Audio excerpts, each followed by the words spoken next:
Today in Africa, we need prayer.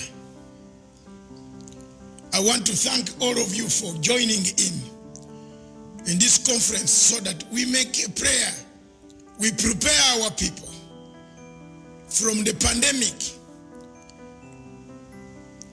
I want to make it clear that this is the starting point for people to start preparing and talking about what will happen when the pandemic goes. We might not all be there. Few people might be there. Many people might remain. But the difficulties of this pandemic will not go away. 2011, 2012, when the United Nations Security Council wanted a vote to go and bombard Libya, one of the countries in Africa that put up its hand to bombard Libya, do you know the country? South Africa. Who was the president? Zuma. What is happening to Zuma today? What is happening to Zuma today? That is the Africa we are looking at. Can that Africa prepare beds for people? People now want Zuma in jail. But Muhammad Gaddafi, who defended Africa, is gone. They bombarded him. They destroyed his country. A country that was giving people food. By now, if Muhammad Gaddafi had been there, he would have flown tents and medicine to the rest of Africa. How many African countries are sharing the little that they have? My conference wants to address those type of problems. Are we united? Is the AU ready to help us to move and create an environment where we share the little? The point I'm trying to make is 66 years after independence, are we ready? Can we make one medicine called Africa medicine? People are fighting. People are fighting over the medicine, a donation. I'm shocked, the audience, the conference, this summit, wherever you are, people are fighting over donations. A donation given by European countries. Some ministers are fighting over it. Some government officials are selling it. Will Africa have a solution? Africans sleep too much. I have never believed in independence. Therefore, this unfortunate phenomenon where people have vaccines and they say, no, we must first vaccinate our own people. That's unfortunate, but I like it because it works you Africans. Africans are a disgrace to ourselves. Why do you have to depend on the outside for everything? Life, you depend on the outside. Why? This is a big shame for Africa. You people, how can you sit here as if you are imbeciles? That we are dying, we are waiting for foreigners to come and save us. We shall die until the foreigners come to save us. What sort of people are you? And you are trained. It is the orientation. It is a slave mentality. This selfishness in the world is bad, but it's good. I like it because it wakes up Africans. It wakes up Africans. It's a shame that the whole of the African countries is just asleep, waiting to be saved by others. If they don't save us, we shall die, like happened with the slave trade. How can this be? Slave trade went on here for 400 years. These idiot chiefs were here just putting on monkey skins and so on, looking like clowns.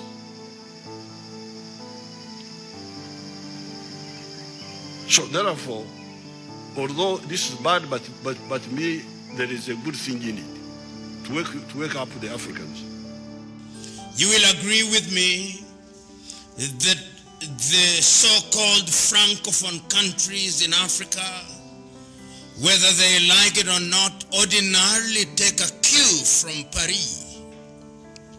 And their reaction to matters economics, matters politics, is very Francocentric, if you permit me. There is also a sense in which those countries which were formerly colonized by the United Kingdom, despite their denial to the contrary, also have a very Anglo-centric response to issues economics and issues political, particularly when they operate under the aegis of the Commonwealth of Nations, which, as you know, pretends to be a community of equal states, but is essentially a backwater attempt by the United Kingdom to retain political tutelage over her colonies. The countries which were colonized by Portugal do not suffer quite the same fate, because Portugal, as you know, was a backwater European country which lost its luster, and one can say that in terms of actual control, they do not have as much leverage on Cabo Verde, Guinea-Bissau, Angola, or Mozambique as the French would over her former colonies. After 1908, you will know that later in 2013, Africa once again took the view that we had to take charge of our affairs, and it is in that context that we came up with Africa Agenda 2063, and early this year we came up with the African Continental Free Trade Area. That is not to mention the things that have happened in the region under SADC, things that have happened under ECOWAS, things that have happened under the East African Community and COMESA and other regional bodies which are designed to address the economic problems. One may wonder why it is necessary to mention such things. It is mandatory and fundamental. Because when COVID came, all the ideas that had been programmed to gain traction were disturbed and torpedoed, with the consequence that if a country took the view that it would liberate herself economically, she suddenly found herself in a situation where her economic agenda had been thoroughly disrupted. And that is exactly what COVID did. COVID came at a time when African countries were thoroughly unprepared, and is always noteworthy that in the 2000, I think in the year 2001, in the month of April in Abuja in Nigeria, African countries had actually met and said that they would dedicate 15% of their budget to the health sectors. That did not happen. The country that came nearest to achieving that was Rwanda. But even Rwanda did not achieve it.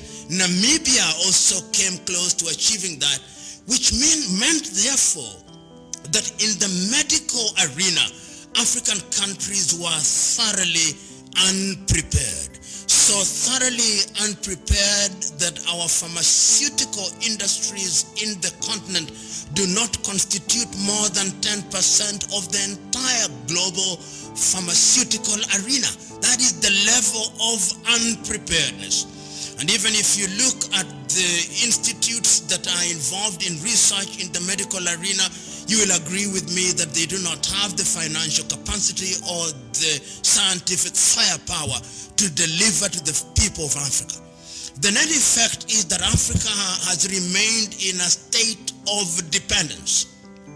In the early days of COVID, there was an attempt by a number of African countries to respond in a manner that I thought would be embraced by other countries, but it never came to pass. Many of you will remember that the Malagasy Institute of Applied Science did actually come up with what they considered was a cure, the COVID organic, but it was poo-pooed by most African countries, and somehow it disappeared into the horizon and not much mention is being made of it.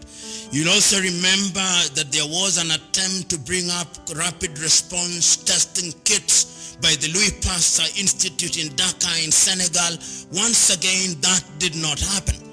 And when the COVID had done its worst, ravaged the economies, Africa did not know how to respond.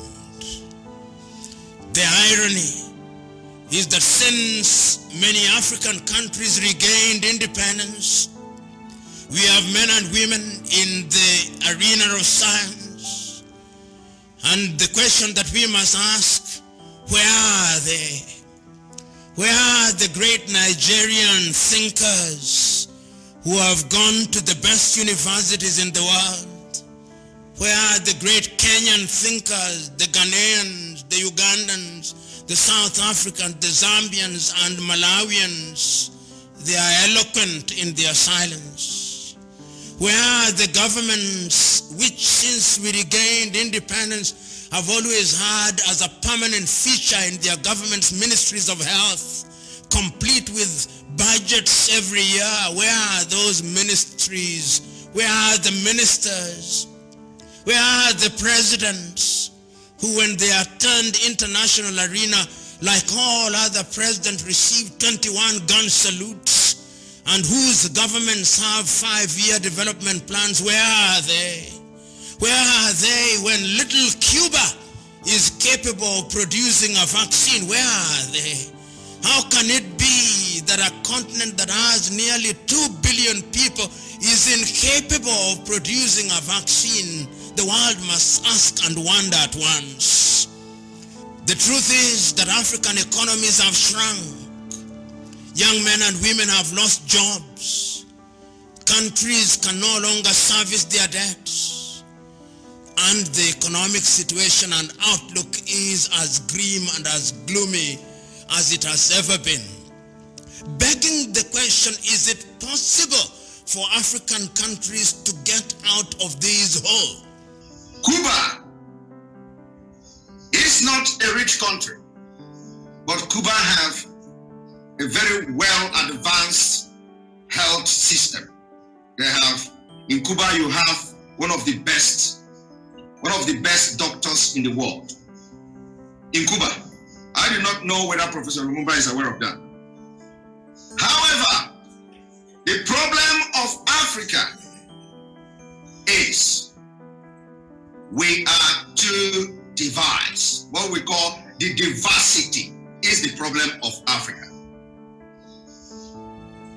I want to also put it to everybody watching us today that nobody has been able to actually conduct a thorough and a well-investigated research, medical research, on how this COVID-19, how it could affect Black Africans. Not Black America, but Black Africans.